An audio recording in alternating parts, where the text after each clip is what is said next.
So here is your question. There are 2-3 slides. Once you have read one, then please tell me. I'll move on and then you can read the second slide as well. Okay.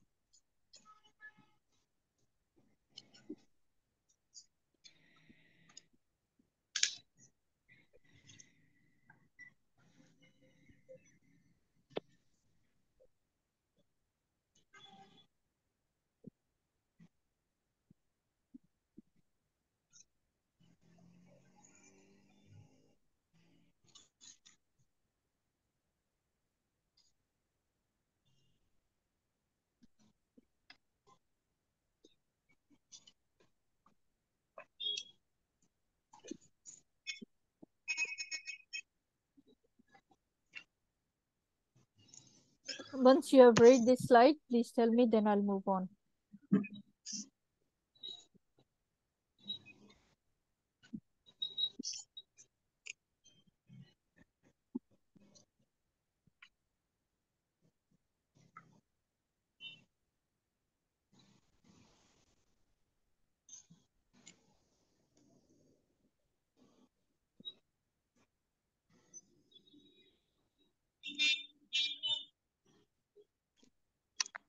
Okay, ma'am. Please Yes? next. Okay. Yes.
Okay, ma'am. Done.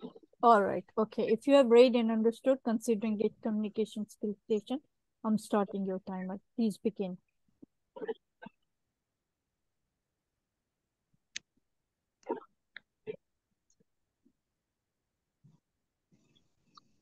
Hello, good afternoon. I am Dr. Hussain, ST1, working for Mr. Mann in St. Joseph Hospital. I'm calling to speak cardiothoracic surgeon to consult him and ask him to accept a referral of a polytraumatized patient with a widened mediastinum on a chest X-ray.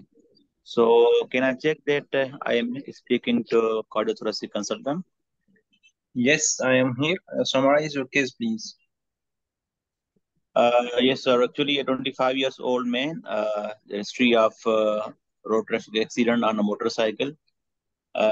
On examination, he has severe chest pain and he is also known case of diabetes. And on examination further, GCS is 14. The initial heart rate was 120 and the blood pressure was 100 by 80. And the HP, we have sent some baseline that showing the HP is 8. Urea and creatinine and LFTs are normal. The CRP is a minimal raise and his ABG shows metabolic acidosis. The examination of the left side showing that there is a swelling uh, left leg. Most probably he has a fracture. So we got an X-ray of the femur that shows the fracture of the shaft of the femur, and on abdominal X-ray that's showing the Epson's sauce shadow, and there is a dilatation of a seminal bowel as well. So we have done the chest X-ray as well that showing the widening mediastinum and bilateral hemothorax. So we put a chest drain which drains almost 200 cc of a fresh blood And unfortunately, we do not do the CT scan because the CT scan machine is not working for last uh, for coming 3 hours. So we started fluid resuscitation by almost 4 liters of crystallite, and we have also arranged the 6 minutes of PEG cell volume, but we have not transfused yet.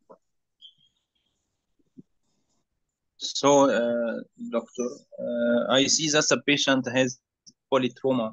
How can you deal with cervical spine in this case?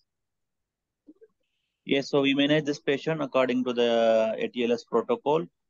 And for cervical spine, we have to support with the three immobilization with the hard collar, sandbag, and the tape.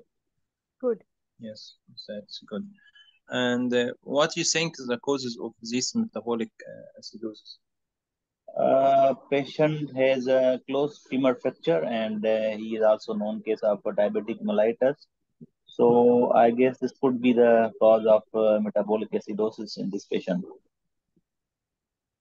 And something else?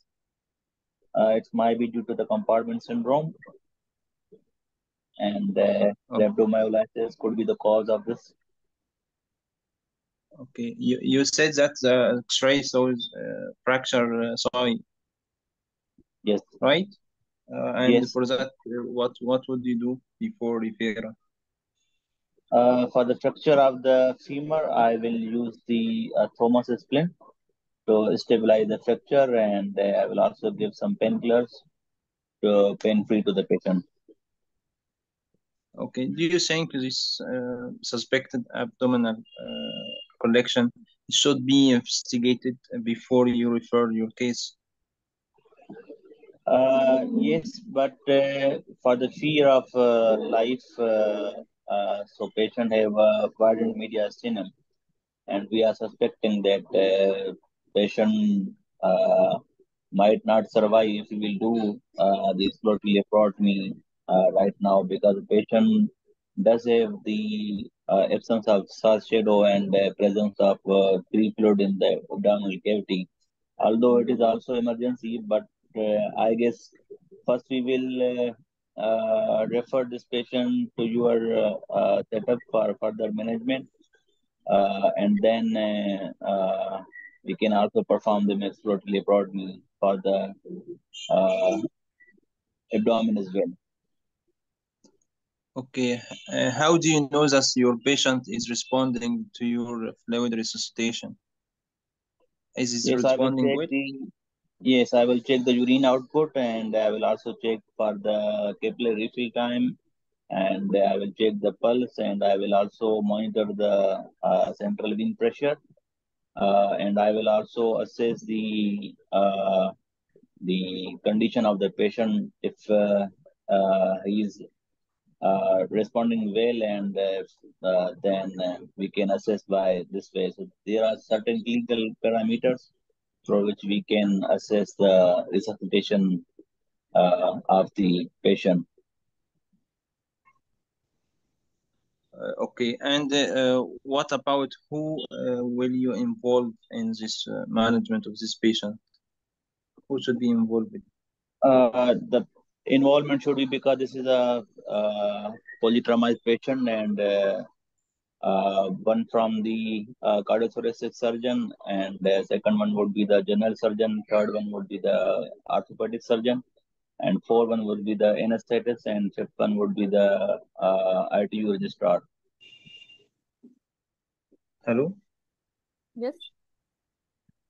Yes. How would you manage the blood pressure of the patient? Yes. So I will give in the 4 liters of crystallite solution, and I will check the patient respond. If he is giving the response, so it's fine. Otherwise, I will also arrange the 4 units of the PEG cell as well. So I will transfuse the PEG cell to the patient, and How then long will you wait till you'll see or you'll observe the response? uh, I will wait till the shifting of the patient because I'm suspecting patient is having intra-abdominal and intrathoracic bleeding. So this patient need to be prioritized, and it should be emergency should be done the procedure of surgery like open thoracotomy and laparotomy. Okay.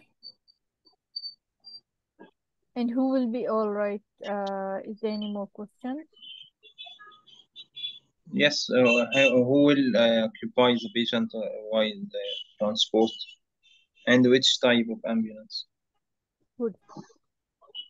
So I will come with one of my anesthesia colleagues and ITU colleagues as well. And as far as the ambulance is concerned, the ambulance which does have the facilities of CPR and the all monitoring facilities. Cardio conversion, yes. Good. Then you can send over the patient. Okay. Good. Okay. Thank you. Thank you, ma'am.